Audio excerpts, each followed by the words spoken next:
Sa tindi ng bahang idinulot ng masamang panahon nitong Biyerkules, hindi yan maiwasang ikumpara ng iba sa Bagyong Ondoy. Sabi ng Pag-asa, sa loob ng 6 na oras, mas marami pa ring ulan na dala ang Ondoy na umabot sa mahigit 300 mm kumpara sa 207 mm. Pero tumagal pa ng hanggang 18 oras ang kasagsagan ng ulan ng habagat nitong Biyerkules kaya halos pumantay sa buhos ng Ondoy. Nakatutok si Sandra Aguinaldo.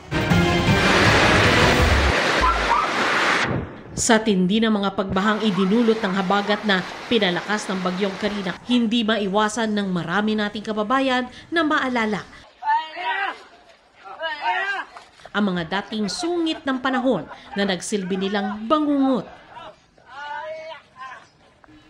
Sa Barangay Rojas sa Quezon City kung saan abala na sa paglilinis ang mga residente, may naalala si Emmanuel na 60 taon nang nakatira dito. Naulit eh. After ng habagat, eto na naman. Before Ondoy, wala kang nararamdaman?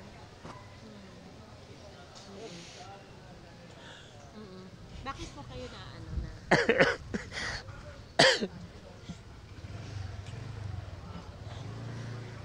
Hindi naisip ko lang.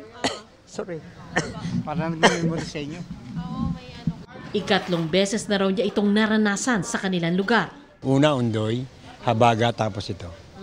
Na-monitor ng Pag-asa Regional Services Division ang ulan gamit ang instrumentong tipping bucket kung saan naiipon ang ulan. Nakakonekta ito sa tipping bucket recorder na sumusukat sa naipong ulan. Kaya siya tipping bucket, nagtitip. So parang siso. Now, pag na-meet niya yung 0.5 precipitation, amount of precipitation sa isang bucket o isang dito sa container na to, magtitip siya. 8 a.m. pa lang, malakas na po yung ulan eh. Bali, kung babasahin pa natin dito, yung hourly po natin, nung 9 a.m., 78 na agad siya eh. So, sobrang lakas ng ulan nga po natin. Nagpatuloy po siya hanggang hapon na po, mga 5 p.m. po.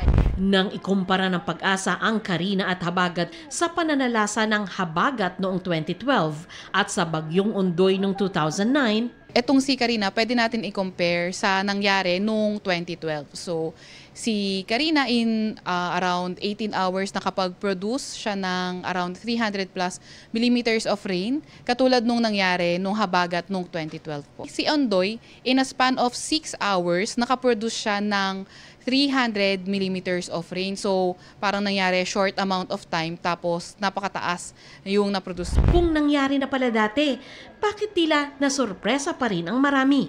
Ayon sa Pag-asa, naglabas naman sila ng kaukulang advisory ilang araw bago ang tuloy-tuloy na ulan.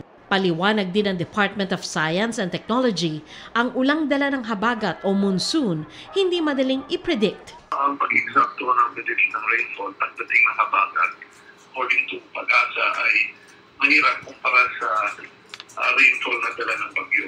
Ang threshold po na nakikita natin pagdating sa mga posibleng pagbaha ay nasa 100 millimeters of rain. Pwede na bumaha ang magka-landslide. Kaya kung dumoble pa, lalong sigurado may baha. Para sa GMA Integrated News, Sandra Aguinaldo, Nakatutok, 24 Oras.